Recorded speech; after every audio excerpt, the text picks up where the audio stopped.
Good morning, everyone. Let me officially welcome you to, the 2021 opening event of our SIGs program. As you all know, we celebrated our 20th anniversary last year, so I'm really thrilled to kick off the SIGs for 2021 in a year when we'll be full of projects, and starting off with an all-star panel today. We're very, very happy to announce that we have, first, Analia Candel, who was, a former APIBA president and who was the leader of the SIGs when they first started. Yeah, so Analia, we're so thrilled to have you here again. And we also have on our panel visitors from, our neighbor country, Brazil. So we have Sergio Monteiro, our friend from Brastisol, right? Vice President of Brastisol, future President of Brastisol, who has a long time experience with SIGs, where Brastisol is a regional leader in SIG activity. So Sergio, thank you so much for joining us. And we also have Claire Henderson from the UK, who's joining us live from Cambridge, a teacher with worldwide experience of teaching the language and encouraging membership, and a member of one of our SIGs since 2020. Claire, thank you so much for being here with us. Thank you. And we also have one of our great SIG drivers here, Fabricio Costa, who was one of the longest tenured liaison officer of our SIGs program. So Fabricio, as always, thank you so much for joining us and being here with us on this panel, right? So as you all know, the SIGs are one of our banner programs, one that draws a regular membership and participation. These communities of practice have developed into a sort of powerhouse of APIBA, right? The major engines of collaborative learning and growth. And I'm happy to announce that this year, the SIGs will enjoy a subsidy which we applied for from the Hornby Trust. We presented a project to power up our SIGs to the Hornby Trust, and we received an award. Well, actually, we will be receiving an award soon. We've been notified that we've won it, right? With the project Enhancement Through Connectivity, the SIGs as builders and leaders of networks, right? This project will mean that we'll have some more resources to nurture the SIG program this year. So a little bit more money will be available to engage in outreach activities, publications, projects that we will generate within the SIGs. This will be our collective work. So we continue to believe in this collective endeavor. And we're truly happy that this is a year in which we look forward to growth, as this possibility of being online has boosted SIG participation and membership, right? So we're really happy about that, but no more from me. The panelists, right? We want to hear what they have to say so that we can go on growing in these communities of practice, which are our SIGs, right? So let's get started then.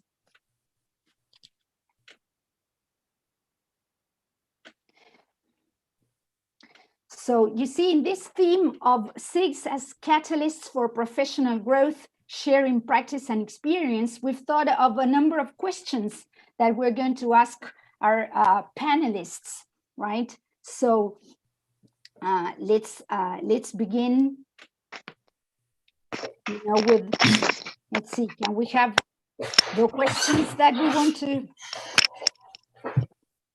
So then the first question that we thought of asking is, what is a SIG for you? And so let's see if we can start. Analia, would you start, right? Since you're the the main driver of this project, you saw the birth of this project. Let us start with you.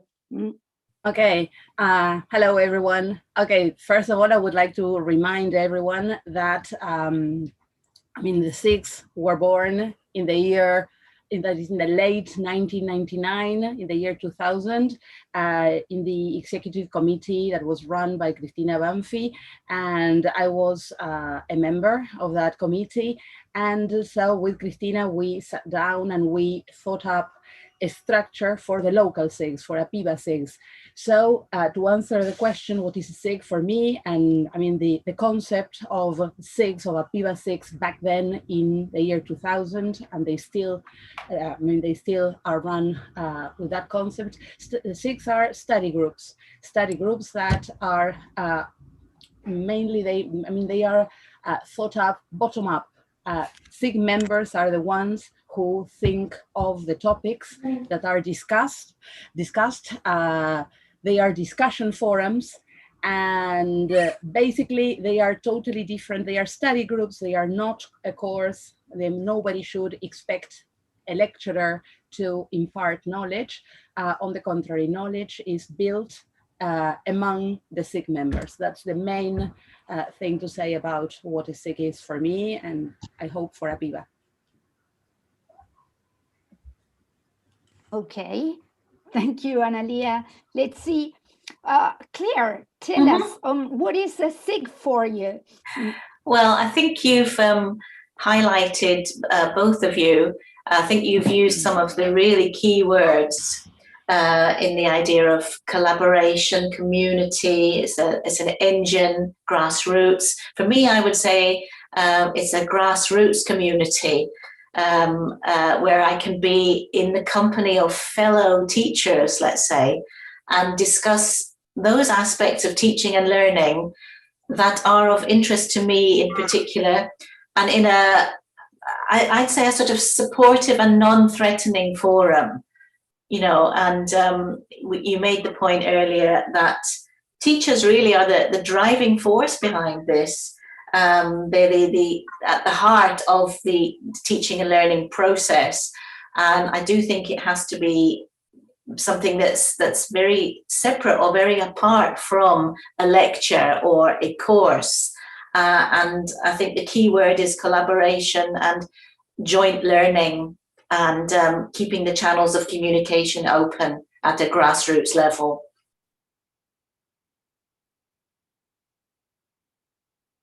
Thanks, Claire. I think, yeah, we're all thinking in the same direction. Sergio, how would you answer this question? Well, first of all, I'd like to thank you for having me here, Paul. It's a pleasure to see you again, right? Well, I don't think there's much left for me to say, right? I think my colleagues have covered most of it, but I'd say it's a group of people that share a common passion, right? They get together because they have a common interest, and they want to work together so that they can research and study a little bit more on a certain topic, right? I can't. Whenever I think about that, I also think in terms of our institution, right, of our association, Prestiso.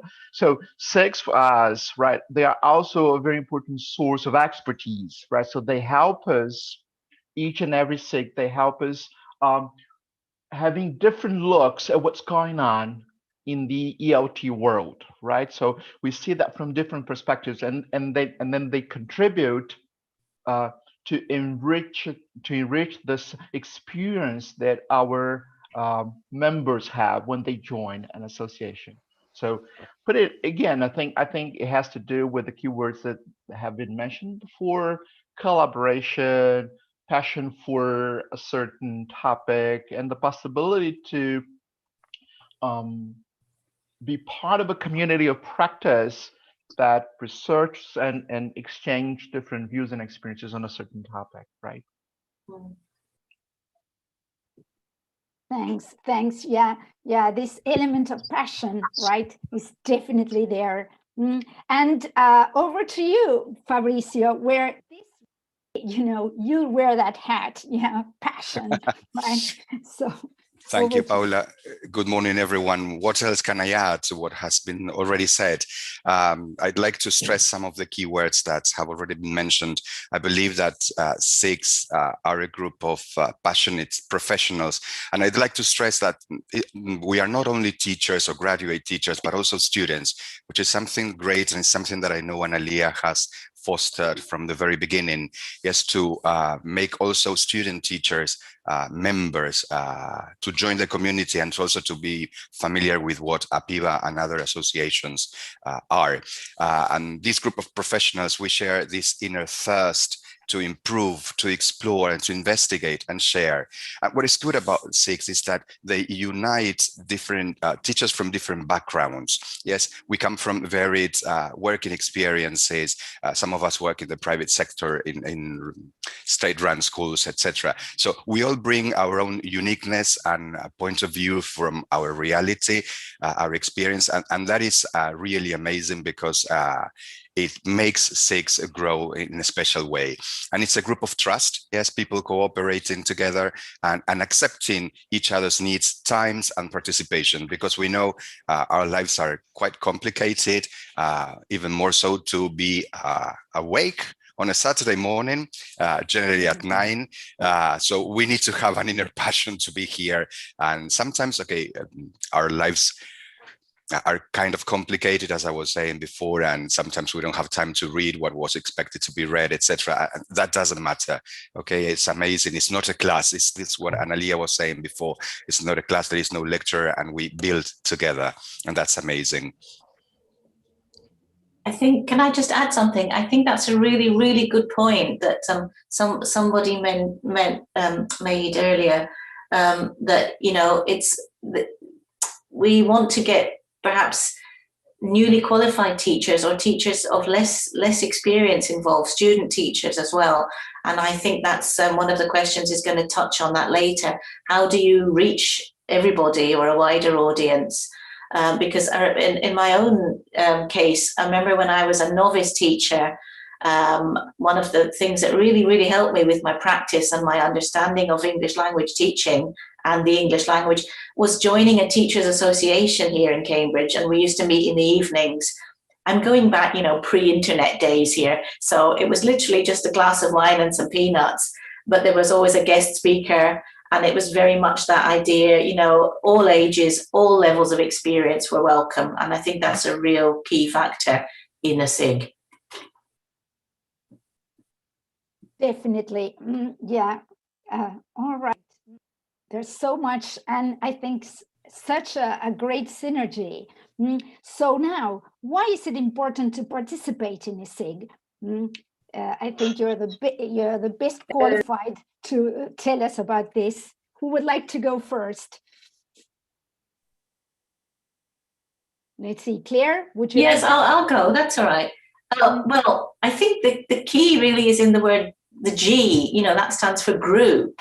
And, I think a lot of our discussion and our support on a daily basis in normal times, pre-COVID, a lot of our support or ideas were fostered in the staff room, just, very informal chat about students or learning or teaching or technology.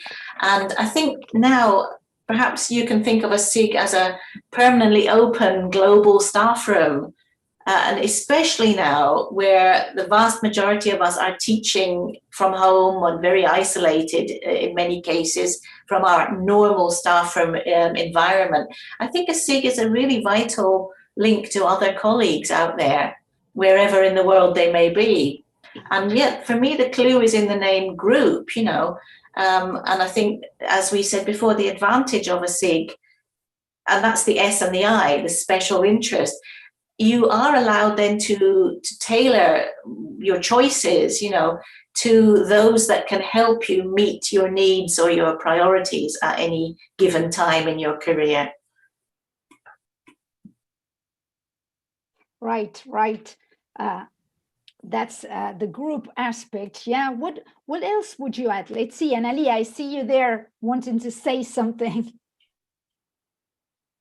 Yes, okay, yes, I totally agree. I liked this idea of thinking of G standing for group. I think it also stands for growth. I think that an important reason to join a SIG is also for professional growth mainly, and also networking. I also like this idea of, you know, having this the staff room atmosphere that Claire just mentioned, and so getting together with people from different walks of the professional world. So also another reason to participate in a SIG is that there is room for small projects. So, I mean, I think that maybe in a lecture, in a conference, in a seminar, it's like big topics are dealt with.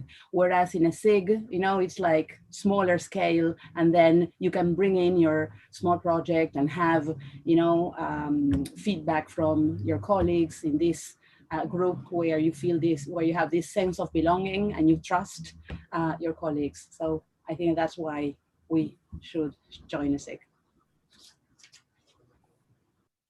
Exactly. If I may join in, Sure. I mean, I like the sense of belonging that is created in these communities of learning. You feel that you're not isolated. I'm repeating what Claire and Analia have already been saying, but I also think that SIGs are teams of people who are motivated and who are also motivating, because they motivate you to do things. Being alone, perhaps you have a special interest on your own, but with others you can develop this special interest. Yes, you can exchange these ideas that you might have. You might question each other, you might create together. And I know Paula and Romy, we've talked about this with you and with other also presidents of APIBA, this ideal of creating, to producing something for the community that also gives a sense of purpose, which is something really nice about the SIGs. Yes, we work together, we stimulate one another. That's good. And there's an end product often if you do project work. Exactly. Yeah, nice. And I'd like to, if you allow me, Paul, I'd like to add to that I'd like to go back to what Claire said about this aspect of being global, going global, right? I don't know in your reality, right? In my reality, Brazil, a country of continental proportions. So it's very nice to be in a group with people from different regions, because realities are very different. So you may have this kaleidoscopic view of a certain topic. So I remember I was part of the LAMSEG, our leadership and management SEG here in Brazil, and being a leader, it's a very lonesome position, right? So whenever I was with my colleagues, I had the opportunity to go through my practice via what they were telling me or what they were reporting or what they were doing in their communities, right? So we were sort of looking at the same item or the same point that we were discussing, but we had different views on how we would approach that or how we dealt with that. So I think this is really rich, right? So you, for example, here in Brazil, I may be in São Paulo, which is where I'm based, and I may be talking about a certain topic with someone who's in Amazonas, right? Which is a continent away from me, right? And then we share different perspectives and different views on how that applies to different realities, different teaching environments. So I think this is great, right? Because it broadens our concept of on a certain topic, right? Because something might mean something to me here where I am, but it might mean something completely different to someone else, you know, somewhere else in the world. So I think this is very nice, right?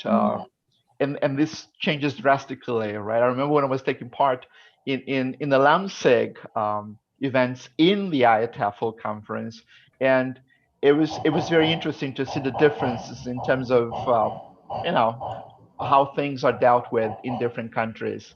So I think this is really key. I mean, it broadens your view on a certain topic.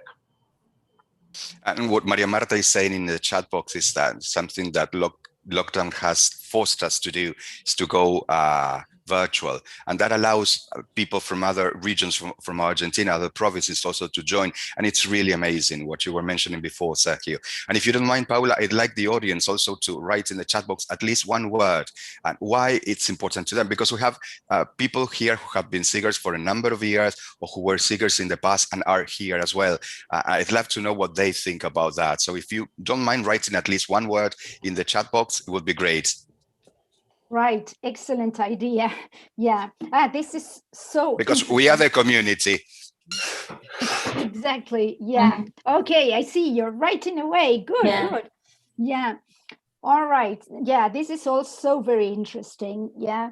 So, well, so let's move on to the next question. And I see that the audience is typing away. So the key thing here, how do we sustain engagement, right? The key question. So let's see who would like to take that on. There, volunteer. I can start. Okay, great, Sergio, go for it. We have lots of SIGs here in Brazil, right? We have over 15 SIGs. We actually have 16 SIGs running nowadays, and they've been doing lots of things, lots of different things, from webinars, which is what most people are doing these days. But they have also helped us with our newsletter. So normally they are the ones that help us, with articles. We've been having some SIGs that have been, they've been having groups, study groups online, right? So like we've just launched our the Mind and Brain SIG, if I'm not mistaken. They have a group on Instagram so that everybody can participate and then they can share ideas. So what we've been doing is we've been trying to reach them from different ways, different medias, right? So that they can, we have a plethora of different events and different things to offer to them, right? So I think that's a nice way to keep people engaged and involved. Yeah, I think I agree with you, Sergio. Offering different events, through different media, absolutely right. And also I think the appeal is the giving participants the opportunity to explore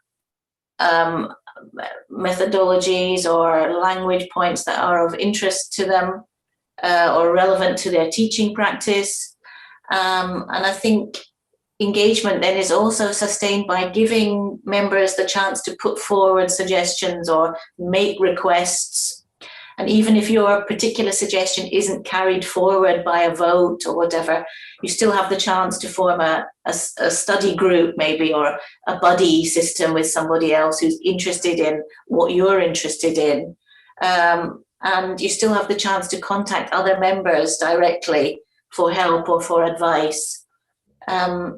And I think for me, I would also say perhaps engagement is sustained by linking the content of your SIGs program or menu for the year to, what's going on in English language teaching as a field and the development of our profession globally or locally. And thus, keeping abreast of the changing times in teaching and learning that we're living through now. So looking at the sort of wider development of English language teaching and provision, be that local or global. So, yeah. Definitely. That's interesting. Anything else that you'd like to add to this question? Yes, I agree that the main engine to sustain engagement is this bottom-up structure, the possibility that members have to bring in their small project, their own teaching context. And so basically that, voting for the topic that most members are more interested in. So I think that's a great source of motivation. Indeed, we all have an equal voice in SIGs. And something else that I believe, I guess Sergio mentioned before, I'm really grateful to APIBA because Analia was the first one when she was my teacher in language 3 many, many years ago. We're still young, Analia, we look great.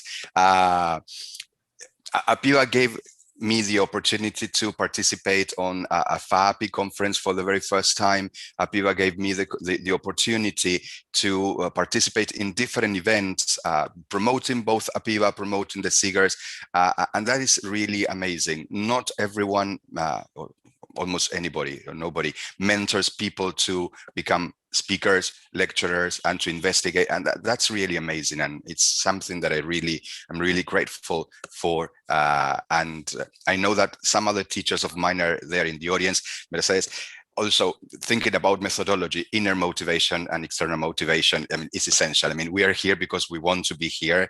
We have this passion that we want to share. We want topics to investigate. And obviously this external motivation that I mentioned is the opportunity that communities and associations like APIBA offers its members. And it's really great. I'm thankful for it. Yeah, and if I may add something that I've just occurred to me, Paula, association-wise, right? The SIGs, they work as branches. They reach out and they do things that otherwise, perhaps we from the executive board, we wouldn't be able to do, right? For example, last week I was taking part in a ceremony in which our public SIG, public school SIG, was finalizing a project that offered a course for over 250 teachers from public schools all over Brazil, and it was fantastic. We from the executive board, we wouldn't be able to do this on our own, but then this group of people got together, and together with the British Council, which we are very thankful for, joined and made this happen, right? And it was beautiful to see that we were reaching out and talking to people from all over Brazil and making it possible for teachers that otherwise would know about Prestizo and wouldn't be part of this community. So I think this is also a way to engage and sustain this interest from teachers. Sergio, was that the prelim project? Yes. Yeah, that's interesting because I'm from Bell, Cambridge, and we were the providers of that project. Yeah, I have to thank Bell as well. For Brazil. Yeah, such a beautiful project. Language and methodology, I think, and I did one. I wrote the one for Serbia, really? Serbia prelim, and that went to teachers about contemporary English. But my colleague Jacqueline wrote the one for Brazil. Yeah, and we had great fun doing it. I must say, it was brilliant. I have to commend you on this wonderful work that you guys did. I mean, it's amazing. Many thanks. That's great that it was so well received. That's lovely. Thanks a lot. Yeah. What a small world it is. Come on. That just proves it, right? Yeah, really. Well, this is what an international environment, thanks to internet, allows us to enjoy, right? Well, APIBA was involved in the prelim project as well, in partnership with ACPI, Asociación Cordobesa de Profesores de Inglés. We also applied for this, and we were able to offer a course, right, online course. We had another partner, not Bell, right? We were partnered with St. Clair's, Oxford, and we were able to offer for, well, fewer teachers, actually some 80 teachers from all over Argentina took place in this course, right? Yeah, so yeah, this is something that happens when you really believe in partnership, which is what the SIGs encourage, right? Building these groups that become strong through collaborative work. Yeah, that's true. And you only have these opportunities because of the associations and SIGs also as well. So I mean, this is the importance of being part of an association. Absolutely. It's true. Hello, people. Good morning. I'm really grateful to APIBA because I got the chance, I got a job at Casa de la Memoria, and it was really a very good experience. So that's a contribution. Yeah, APIBA also offers, getting jobs. excellent. Thank you, APIBA. Okay, thank you so much, Gustavo. Right, and so we get to this other, this big challenge. How can we reach a wider audience or public, right? And I think you have a lot to do to tell us about that, right? So who would like to lead on this, right? Any volunteers? And Alia, how did you do that at the very beginning? Because now we have social media. I mean, the internet is here. Yes. I know that at that moment, it was the beginning of the internet, as you mentioned. Yes, back in the year 2000, I think it was in 2001, we developed a program that was APIBA shares APIBA SIGs. And so different FAPI associations, I mean, we shared the structure. We shared all the documents, everything that we had designed concerning the way SIGs were run in APIBA. And then we met at the FAPI conferences. That's the way we exchanged ideas and how we met.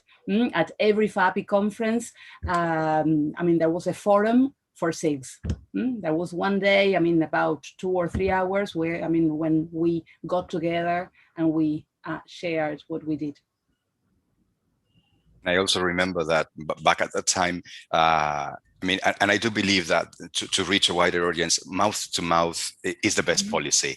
I mean, sharing that I've done this in this group, and we get together and say, and look, sharing our productions. I mean, last year, fortunately, APIBA was able to share with the community 2 booklets, 2 productions that 2 SIGs have created last year. I know that also the research SIG has been written for some magazines internationally. So this idea of being public, yes, they are sharing what we create.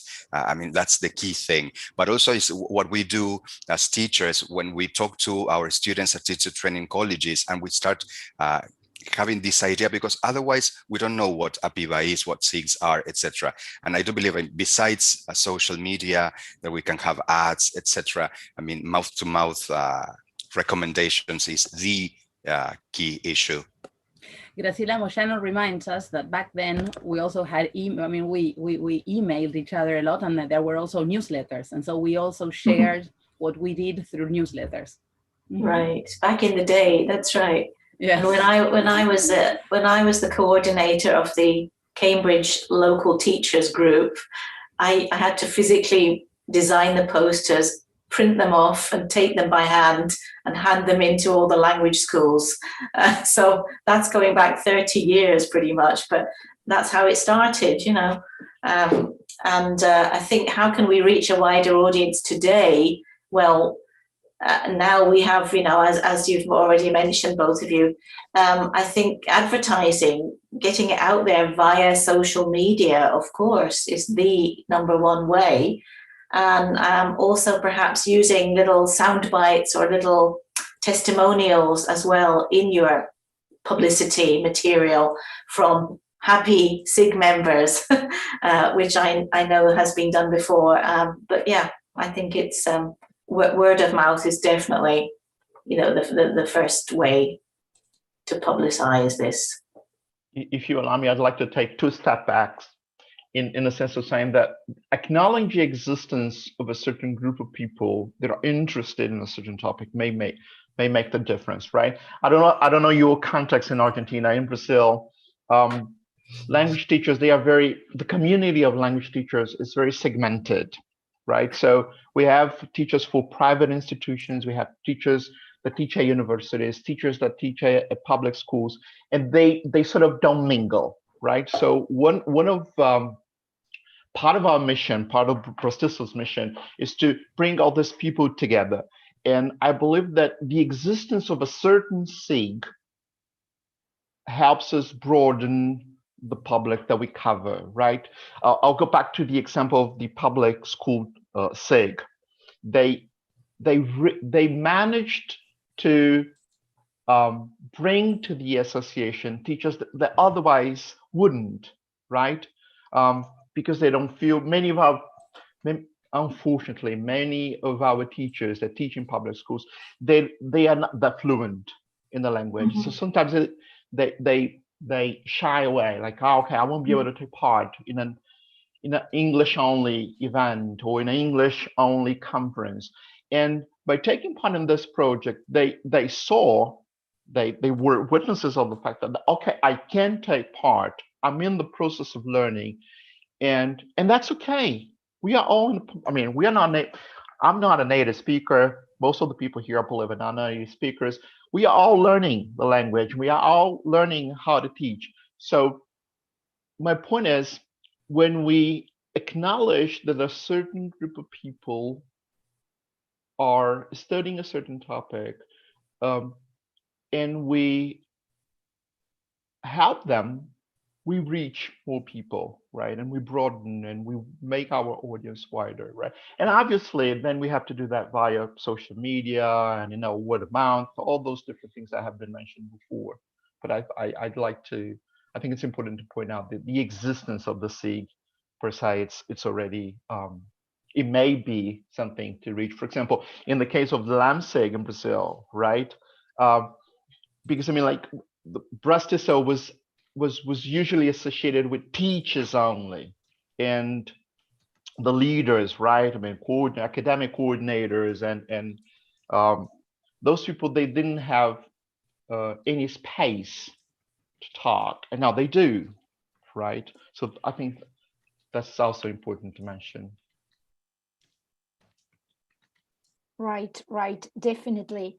And is there anything else that you'd like to suggest or maybe explore for the future as we aim at reaching more people? Just anything else before we go to our, would you add anything? Or before we go to our final question? Now that many conferences are virtual, maybe SIGs can also think about participating in international conferences as a group. That's a wonderful idea. Good idea, yeah.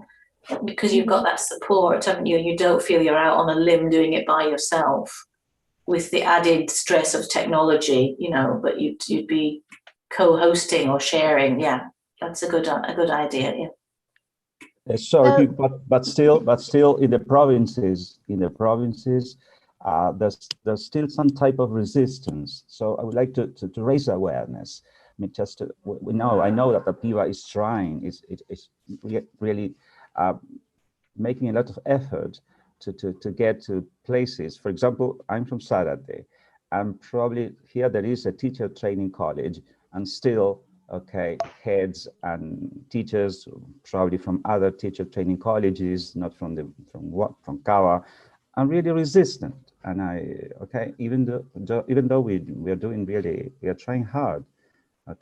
So I don't know, just I would like to get more tools. Gustavo, thank you for your contribution, but in order not to, interrupt the panel, can you write the next one in the chat box, please? Thank you. Yeah, one thing, definitely what you were saying about taking part in international conferences, some SIGs have already done this, right, in national and international conferences. And I think that obviously you've identified a major growth area. Yeah, our fellows in the Business English SIG, they've already taken part in several international conferences, even before lockdown, right? So they were pioneers, and others have done that too. So that's definitely a growth area that we have identified. And of course, now that we're, for example, now that we have this going partnership, you say, with Brazil and the rest of Latin America through a British Council project, we're working on, let's say, broadening this. So this is definitely a growth area, right? And here, Graciela Moyano, a former vice president of APIBA, is saying that we have to continue working on the importance of belonging to a professional association. Definitely, definitely, this is one of the major aims. Okay. Right, this developing a strong identity as professionals. And so now, what advice would you give someone considering a SIG membership? And that's where, what some of the people joining us today will be thinking. What advice would you give someone considering SIG membership? Let's see, who wants to lead? Do it. Do it, yeah. Just do it, that's right. Dive in. Dive in, that's right, absolutely. I think, Fabrizio, you already said this earlier. How can you sustain engagement or reach a wide audience? I think probably this idea of, you would be best joining one where you already know other members and or one that you've heard good things about. That word of mouth recommendation is, you can't overlook the importance of that. And I think if it's a SIG that's got sort of famous names, as local famous names, I think you would pick someone that you respect and consider an authority on something, on their subject, and from whom you're going to learn. But yeah, that's what I would say. I think word of mouth is really, really important with this kind of thing at grassroots level. Yeah. I think it's also a threshold if you want to be part, if you want to have if you want to do some volunteer work in association. I started my journey at Prostiso in a SIG, right? So that's how I got to know how the association worked and what I could do, and okay, I can help, and that was great, right? So you start small by talking to people and being part of a community, and then you take on a bit more responsibility. Okay, so perhaps I can help with this and that and the other. This is one thing. And on the other hand, going back to what was mentioned previously, the opportunity to network, to meet people, to see how certain concepts or certain theories that you've been studying apply in different environments and different institutions. I think this is very, very rich, right? Because we tend, well, it's just natural, right? I mean, we tend to be focusing what we're doing in the institution we're doing, and sometimes we overlook what's going on outside our institutions, right? So when you're in contact with other people, as was previously mentioned, it broadens horizons. And it's like, oh, okay, so perhaps that's a different way of doing it. It's a different way of, approaching this certain theory or this certain topic. So I think those are some of the reasons why you should join a SIG membership, a SIG. And being member of a SIG also ties up with what Graciela Moyano just mentioned about, the importance of joining a professional association. Really, the reason is the same: is networking, is growing up professionally, is meeting colleagues that work in other contexts and therefore can enrich us. So basically, I think it's the same. Join a SIG, join a professional association. Yeah. Yeah, so we're getting very interesting contributions from our members there. Yeah, they all seem to agree. They are all sharing what they've learned, what they find in a SIG, this sense of empowerment in this volatile, uncertain, complex world, as Ricardo was telling us. Right? Yeah, definitely a sense of empowerment through working with colleagues. Yeah, you've devoted a lot of time to SIG growth, you four in our panel. So I think that yeah, you've captured the essence, and you're really full of ideas on how to make this grow. Would you, let's say, a final remark, a final reflection that you'd like to share with us from what you've heard, or would you like to make any comment on, the chat was fast, but let's say, what would you add to this rich exchange? Let's see there, Analia. Let's say, I think you wanted to say something. Basically, I think that I was thinking about some of the keywords we have mentioned throughout the panel: trust, belonging, collaboration, growth, networking. They are all reasons to join a SIG and join a professional association.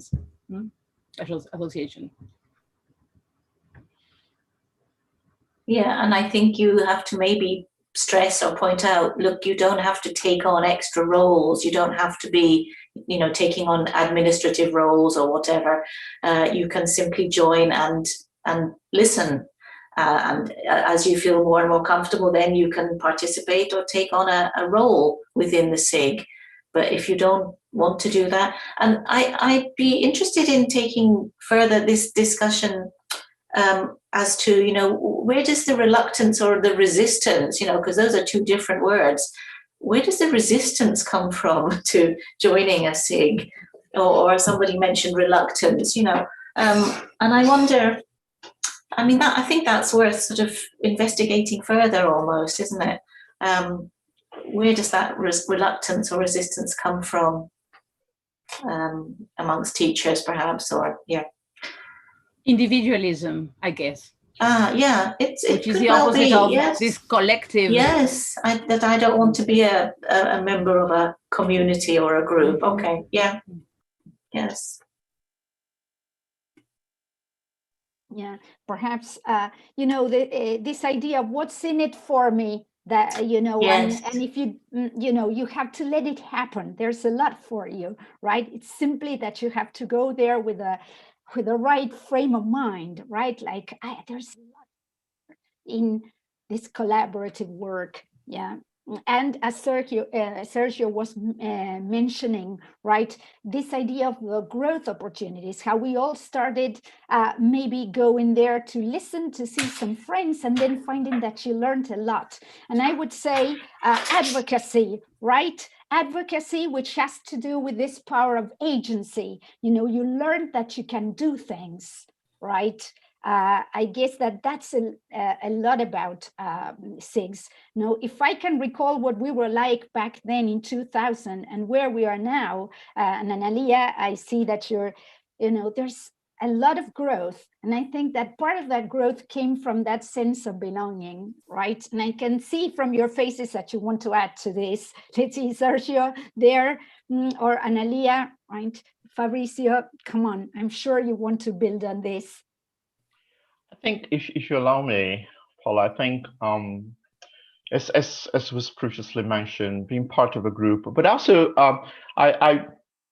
I do encourage people to take the first step to set a new SIG, right? I'm very grateful to those that started different SIGs on different topics that otherwise perhaps I wouldn't know much about, right? So I think being part of a group is something very nice, and setting up new groups, right? Shedding light into topics that otherwise people wouldn't know about. This is also something wonderful, right? So I do encourage, we do encourage our Barsticelers to set up new SIGs and to investigate and talk about and research different areas of language teaching, because we know that this contributes to our professional growth as professionals, as teachers. So I think this is what I have to say on that, right? Being part of a community and having the courage to take the first step and set up new groups and and broaden our horizon in terms of different areas that we have to investigate to be better professionals. Right, an advocate of pushing the frontiers of of knowledge making in a collaborative setting, right? Exactly. Which has everything to do with what you said, advocacy and agency, right? You don't have to wait for someone. You can be the agent of a change, right? By proposing different discussions and investigating different areas. So this is wonderful. Right? Definitely, that's the spirit, right? Well, this, I don't know if you, let's say, I'd like to listen to you for much, much longer. This has been so rich, and there's been a synergy in this panel, right? So I think that this is, a fantastic, beginning to this year, right? Thank you so much for this. I don't know if you'd like to add something before we move on to the individual SIGs. right? Let's see, Claire, would you like to say something as a closing there from Cambridge and your experience there back in the days when we didn't have internet? Oh, well, I think for me as a teacher, and I've been teaching English as a foreign language now for, oh, well, my maths is really rubbish, but since 1987. And I think what really helped me initially was feeling that I was part of a very valuable community in what I do. And meeting like-minded individuals. As I said, I had to take my posters by hand and deliver them and stick them up in staff rooms around Cambridge to bring a little community together in the evenings. But I think that really gave me a good start. And I think, the chance to connect with someone on a sort of one-to-one or personal level really, really proved valuable to me at the very start of my career. As did, peer observation, being able to watch my colleagues actually teaching in class in the early stages of my career. These two things, I think, really gave me motivation and the feeling that I wasn't alone at the beginning of a career in English language teaching. And it's very valuable. Great, great. Yeah, I hope that some of you, the young ones who are joining us, teacher training colleges, you're taking this to heart, yeah, and see that the SIGs can be a path for growth as it's been for so many of us, right? So thank you so much, for joining us from the UK, Brazil, and our local leaders of SIG work, right? Thank you so much. Sorry, Paula, I would just like to add that you yourself and Viviana Misliki, you were part of the first team of coordinators. Diana Shkolnikov, I don't remember whether you were a coordinator back in the year 2000, but you, Graciela, Inés Cambiaso, I think that is living proof that SIGs are very motivating because they are still SIG members and we are all still here. So that's that proves that SIGs really work. Definitely, right? Yeah.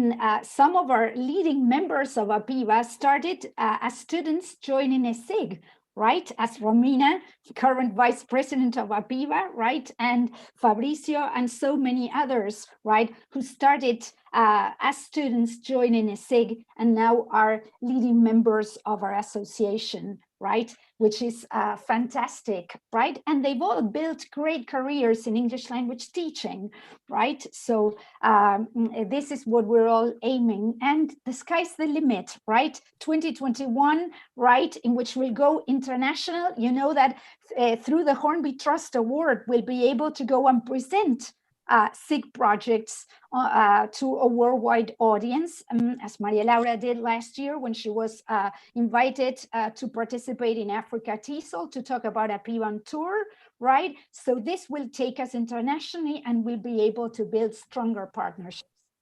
So thank you so much, Sergio. Your experience with the SIGs in Brazil is so valuable, and we're working on developing some partnerships. I'm in contact with one of the Brazilian SIGs, and we're looking forward to doing something together, right? So these are avenues of growth that are open to us. So, well, this has been so enriching. Thank you so much, Claire, Analia, Sergio, Fabricio. Thank you so much for sharing your experience and your insights.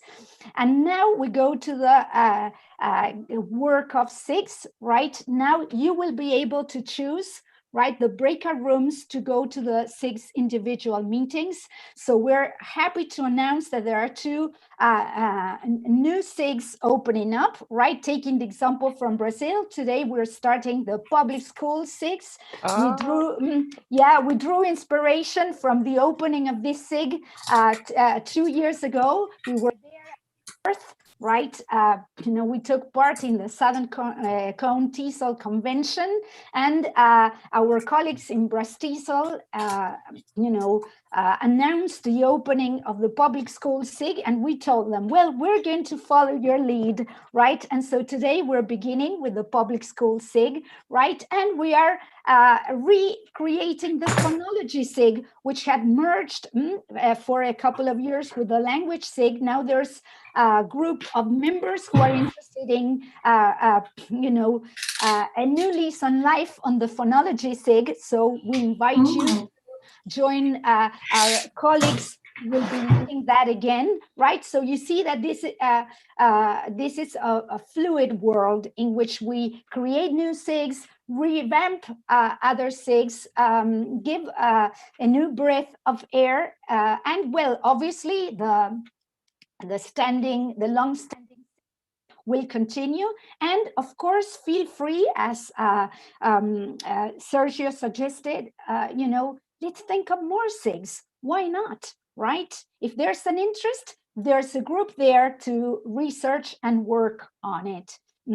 And now we can go further, right? Thanks to this technology. So, well, we'll take a short break, but make sure you choose which room you want to go to. And thank you so much for being such a wonderful audience, right? With your comments, we'll try to save them and make them the basis of further work. So thank you, people. See you then in the 6 meetings. Thanks. Please, people, do not leave this Zoom meeting. Yes, Silvana, Silvana or Juliana, you just can turn off your mics and turn off your camera, go grab something, and then you stay on here. Yes. Right. And don't leave the meeting to be allowed into the breakout rooms, right? Because if you leave the meeting, then you won't be able to join your group, right? So you'll find a pop-up window where you will find all the SIGs, 11 SIGs now, and you choose the one you want to participate. And if you want to participate in more than one, then you enter first to a SIG, and then you can leave the breakout room and choose another one and enter to it, okay? But don't leave the Zoom meeting. Thank you. Thanks, everyone.